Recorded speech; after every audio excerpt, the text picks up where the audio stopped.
Sir, Honorable Minister, sir, the last replacement of health workers, they've gotten their letters, they've started working, some have worked almost up to like 4 to 5 months and are still awaiting payment. And apart from not just that, there's this skipping areas, which is supposed to be told that when they employ them, they get to actually skip them so that there won't be any areas being owed. The previous set that was being owed these areas, and there was a form of payment earlier in February, but there are some irregularities in those payments. We have actually discussed with the mandate secretary, which she promised to look into it, so that by the time she helps us in forwarding this to you, Honorable Minister, it will actually be looked into, sir. Then we have written to your office as regards our upward review of the commerce and implementation or introduction of a commerce allowance. Honorable Minister, sir, please kindly use your good office to help us look at that and attend to it, sir. There are some of other issues which we would thank your administration for actually attending. On resuming office, the mandate secretary has actually been going through around the hospitals and see that we are actually short of not just manpower, but there are some things to work with. And she has actually swung to actions in actually, trying to see how our working environment can get better. But there is a paucity of people using the health insurance because of unavailability of drugs in the hospitals, which has actually caused paucity of the FCT inhabitants to actually make use of our hospitals.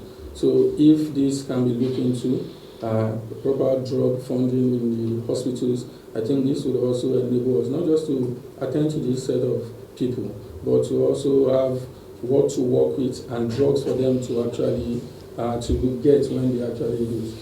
We want to actually thank you, and we also want to like to inform you that we have our coming annual general meeting, which you are our chief host, and we will be expecting you to help and participate, because part of our program for that event is that we're supposed to come to do an outreach to all the staffs in the ministerial block with the HHSS.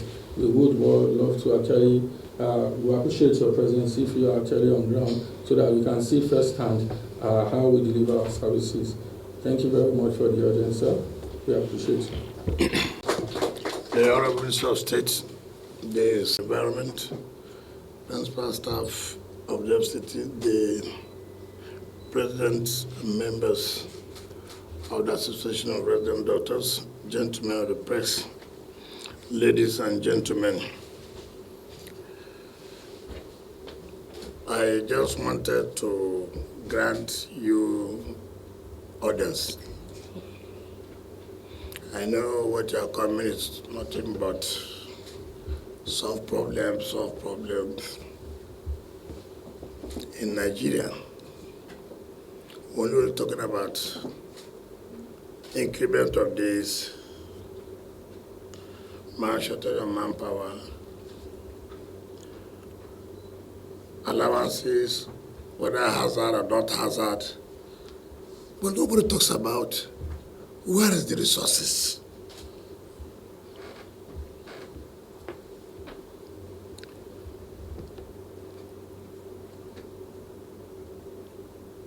We are talking about federal government. You have joined labor to say we want the increment. Government has said 35,000 added. Is it not true? I was just reading the file the PAPSEC sent to me about the salaries and allowances. In FCT, the salary amount is 8 billion. I'm not talking about this increment now.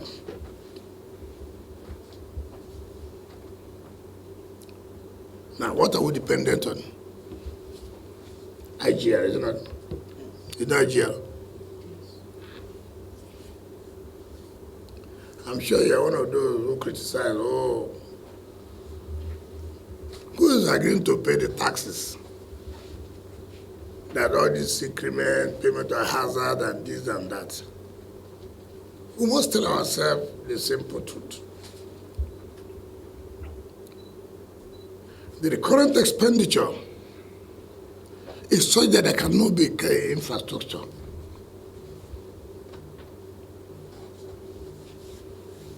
When I was in River State, I was doing 70-30. 70 infrastructure, 30 recurrent.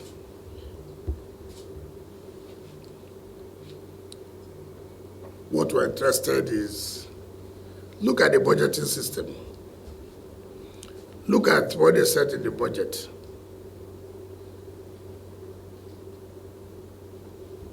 Something that will not help the society. Just we. Me.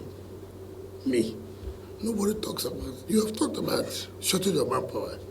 You've talked about facilities. What kind of facilities do we have in our hospitals?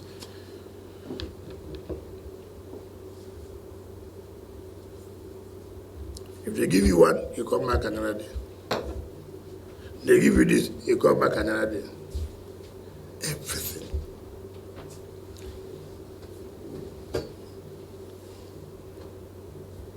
You're a medical doctor. Sit down with them. Make recommendations and see the ones who can do and the ones who cannot do.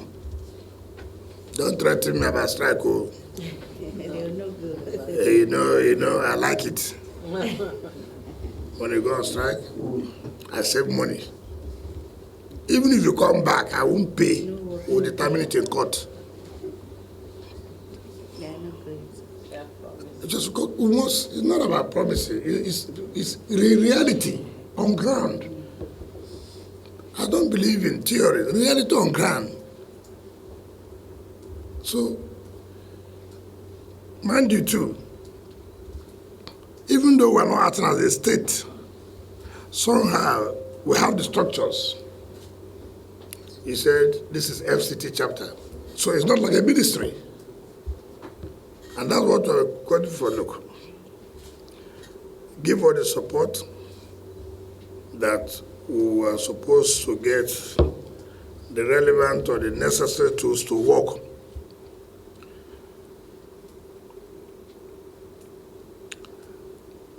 We have paid the ones who have paid without stress. We'll work out the ones, we'll look at what we can do and see where we can get funds to pay. But please, let us work. We know that where you work is where you're supposed to get your wages. I'm not going to be a hindrance for you not to improve your services. So I appeal to you to continue to liaise with the Secretary of the Mandate of the Health, and then luckily for us, the Minister of State is also a medical doctor. So try to interface with them, and I know they'll be able to see what they can get up for you. In fact, sometimes the Secretary writes memo.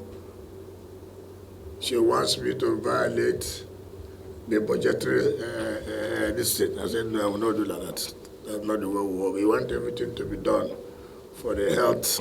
Do this, pay this, ask, under what budget? But we're believing that by next year, we're not part of this year's budget.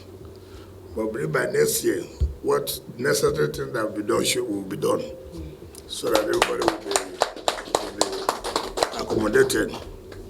We're trying to see how we can before the health facilities. From the story I've had, it is not encouraging. In fact, we're trying to see how we can complete the Otako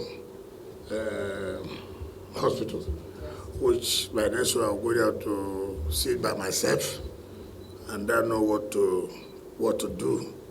So fortunate. I was thinking that since FCT is capital, they should have the best facilities. But from what I'm told, there's nothing to write home about. But be assured, God willing, will do the best to bring it to the standard everybody should be happy. Training is necessary. I don't know why anybody will not give out money for the training of their doctors. Without training, of course, you won't be up to date. So I think that one is not negotiable. But don't say to increase money. There's nothing to increase, but let us pay you what has already been there you manage. Because when you see for increment now, other bodies will come for, you're like union. Whatever this one happens, this one will also come for it. So sometimes we have to sit down and internally see what can be done without bringing it to the public, the public knowledge, because that also makes other people to demand for some of these things. I thank you, and I believe that we're going to work together. We would like, when we're going to the hospital, for some of you to join us, so that you can also make some of observations as practicing doctors. Please, it's important so that the secretary, the mandate secretary will let you know, so you can join us. But while we're doing that, you work out some of these things that have not been paid, so we can sort out some of those problems. Thank you, and God bless you.